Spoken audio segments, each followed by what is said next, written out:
యెహోవా ఇల్లు కట్టించని యెడల దాని కట్టువారి ప్రయాసం వ్యర్థమే. యెహోవా పట్టణమును కాపాడని యెడల దాని కావలి కాయవారు మేల్కొని ఉండుట వ్యర్థమే. మీరు వేకువనే లేచి చాలా రాత్రి అయిన తర్వాత పండుకొనుచు కష్టార్జితమైన ఆహారము తినుచుండుట వ్యర్థమే. తన ప్రియులు నిద్రించుచుండగా ఆయన వారికి ఇచ్చుచున్నాడు.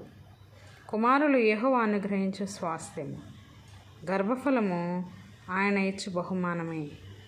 యవన కాలమందు పుట్టిన కుమారులు బలవంతుని చేతిలోని బాణం వంటి వారు.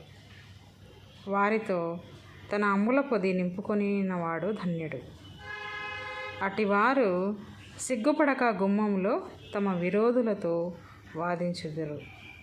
కీర్తనలు 127. ఈ వాక్యం మీకు నచ్చినట్లయితే ఒక లైక్ చేయండి friends. Thank you for watching.